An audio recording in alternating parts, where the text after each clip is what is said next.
नमस्कार दोस्तों, पीछे के वीडियो में हमने अभाज्य और भाज्य संख्याओं के बारे में डिस्कस किया था कि कौन सी संख्या भाज्य होती है और कौन सी संख्या अभाज्य होती है। आज के इस वीडियो में हम किसी संख्या के अभाज्य गुणनखंडों के बारे में डिस्कस करेंगे। तो चलिए वीडियो को शुरू करते हैं। सबसे पहले हम इसकी परिभाषा देखते हैं कि अभाज्य गुणनखंड में क्या कहता है। तो कह रहा है कि किसी भाज्य संख्या के अभाज्य गुणनखंडों की संख्या क्या होती है, निश्चित होती है, परंतु गुणनखंडों का क्रम कुछ भी हो सकता है। अब परिभाषा में कह रहा है कि किसी भाज्य संख्या के यानी अभाज्य गुणनखंड किसका निकाल सकते हैं, भाज्य संख्या का ही अभाज्य गुणनखंड निकलेगा। किसी भाज्य संख्या के अभाज्य गुणनखंड क्या होती है, निश्चित होती है, परंतु गुणनखंडों का क्रम कुछ भी हो सकता है। उदाहरण से समझते हैं। जैसे मान लीजिए कि एक संख्या 12 है, इसका हम 12 क्यों आया है, या तो 2 गुणे 6 किया गया होगा या फिर 3 गुणे 4 करेंगे तब भी 4 तिया 12 होगा, 2 गुणे 6 करेंगे तब भी होगा। लेकिन हम यहाँ पर देख रहे हैं कि 2 क्या है, अभाज्य संख्या है, प्राइम नंबर है, जबकि 6 कंपोजिट नंबर यानी भाज्य संख्या है। यहाँ भी 4 भाज्य और 3 अभाज्य है। तो हम यदि इसको 2 और 6 को लें तो इसको आगे बढ़ाएंगे तो 2 गुणे 6 को और तोड़ेंगे तो 2 तिया 6 होगा, 2 गुणे 3 करेंगे। अब हम देख रहे हैं कि ये तीनों संख्याएं क्या हैं, अभाज्य संख्या है, मतलब कि ये एक से और स्वयं से ही विभाजित होगी, तीसरी कोई संख्या से विभाजित नहीं होगी।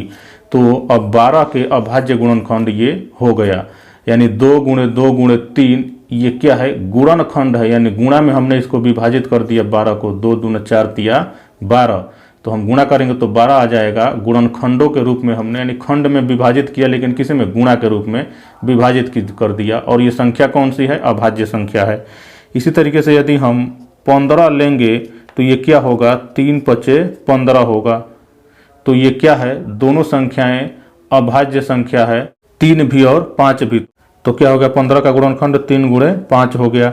यदि हमें 20 का गुणनखंड निकालना होगा तो क्या हो जाएगा, 4 पचे 20 लिखेंगे, या फिर 10 दूना 20 भी लिख सकते हैं, 10 दूना 20 भी लिख सकते हैं। लेकिन यहाँ पर हम देखेंगे, संख्याओं को ध्यान में रखेंगे कि कौन सी संख्या इस्तेमाल हो रही है। यहाँ पर 4 है और यहाँ पर सही है, दोनों क्या है, भाज्य संख्या है, जबकि हमें क्या चाहिए, अभाज्य संख्या। गुणनखंड में क्या चाहिए, अभाज्य। तो 4 का 2 गुणे 2 लिख सकते हैं, उसके बाद से 5 लिख सकते हैं। 10 का हम क्या लिख सकते हैं, 2 गुणे 5 गुणे 2, यानी ये वाला 2 आ गया। यहाँ पर एक चीज कह रहा है कि इन गुणनखंडों का क्रम कुछ भी हो सकता है। 2 गुणे 2 गुणे 3 ऐसा जरूरी नहीं है, 2 गुणे 3 गुणे 2 ये भी हम इसको लिख सकते हैं। यानी कोई भी संख्या का गुणनखंड हम निकालेंगे, जैसे मान लीजिए यहाँ पर हम 10 का गुणनखंड निकालते हैं तो 2 पंचे 10, या तो हम 2 गुणे 5 लिख सकते हैं या फिर 5 गुणे 2 भी लिख सकते हैं। यानी कोई ज़रूरी नहीं है कि हमें किस तरीके से गुणनखंड लिखना है। 26 है तो 13 दूना 26 होगा, तो 13 गुणे 2 भी लिखेंगे तब भी सही है, और 2 गुणे 13 लिखेंगे तब भी सही है। लेकिन हम लोग मैथमेटिक्स में अपनी सहूलियत के लिए बढ़ते क्रम में लिखते हैं, यानी कोई संख्या बढ़ते हुए, यानी 2 गुणे 2 गुणे 3 लिखते हैं अपनी सहूलियत के लिए, ना कि 2 गुणे 3 गुणे 2। इस तरीके से सजाने में थोड़ा लॉसा और मौसा निकालने में आसानी होती है। तो आज के वीडियो में हमने यह जाना कि अभाज्य गुणनखंड किसी संख्या का क्या होता है, यानी अभाज्य संख्याओं के रूप में इसका गुणन में वितरण अभाज्य गुणनखंड कहलाता है, किसी भी संख्या का।